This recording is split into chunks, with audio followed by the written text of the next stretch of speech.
Hey guys, അപ്പം നമുക്ക് ഇന്ന് ഈ കാണുന്ന പോലത്തെ ടിഷ്യൂ പേപ്പറിന്റെ ബോക്സ് ആക്കി എടുക്കാം. അപ്പം നിങ്ങളിപ്പം വിചാരിക്കേണ്ട എന്തിനാ അപ്പം ഇങ്ങനെ ഒരു ടിഷ്യൂ പേപ്പറിന്റെ ബോക്സ് എന്നാലും നമുക്ക് ആക്കിയെടുക്കാം. നമ്മൾ ടേബിൾ മേലെ വെച്ച കുറച്ച് സ്റ്റാൻഡേർഡ് ലുക്ക് എല്ലാം കിട്ടും. ആദ്യം എന്താക്കണം, ടിഷ്യൂ പേപ്പർ ഇടാൻ വേണ്ടി 2 ബോക്സ് ആക്കി എടുക്കണം. ബോക്സ് ആക്കാൻ ഒന്നുകിൽ കാർഡ്ബോർഡോ അല്ലെങ്കിൽ നിങ്ങളെ കയ്യിലുള്ള ഏതെങ്കിലും കട്ടിയുള്ള ചാർട്ട് എങ്ങാട്ട് എടുക്കാം. ഒന്നുകിൽ ബോക്സ് വീഡിയോ കാണുന്ന പോലെ ആക്കി എടുക്കാം, അല്ലെങ്കിൽ നിങ്ങൾക്ക് ഇപ്പം ഏതെങ്കിലും രീതിയിൽ ബോക്സ് ആക്കാൻ അറിയെങ്കിൽ അതുപോലെ 2 ബോക്സ് സെറ്റ് ആയാലാണ് അടുത്ത മെയിൻ ആയിട്ടുള്ള പരിപാടി. ടിഷ്യൂ പേപ്പർ എങ്ങനെ ഇതിൻ്റെ അകത്ത് സെറ്റ് ചെയ്ത് വെക്കാം.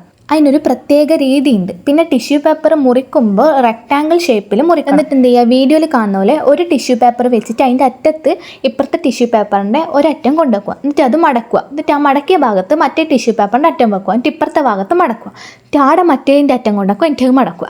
ഞാൻ പറയുമ്പോൾ നിങ്ങൾക്കൊന്നും തിരിയില്ല, വീഡിയോ കാണുന്ന പോലെ ആക്കിയാൽ ഈസി ആയിട്ട് ആക്കാൻ പറ്റുന്ന ക്യൂട്ടായിട്ടുള്ള സംഭവം. ഇതിൻ്റെ അകത്ത് ഇപ്പോൾ ടിഷ്യൂ പേപ്പറിൻ്റെ ഇടണമെന്നില്ല. നിങ്ങൾക്കിപ്പോൾ ഒരു കണ്ടം കടലാസ് ടിഷ്യൂ പേപ്പറിൻ്റെ എന്തെങ്കിലും മുറിച്ചിട്ട് ഇങ്ങനെ ഇട്ട് വെച്ചാൽ നിങ്ങൾക്കിപ്പോൾ എന്തെങ്കിലും നോട്ട് ചെയ്തിട്ടുണ്ടെങ്കിൽ അതിൻ്റെ അകത്തുനിന്ന് ഓരോ പേപ്പർ എടുത്തിട്ട് ഇങ്ങനെ എഴുതി വെക്കാം.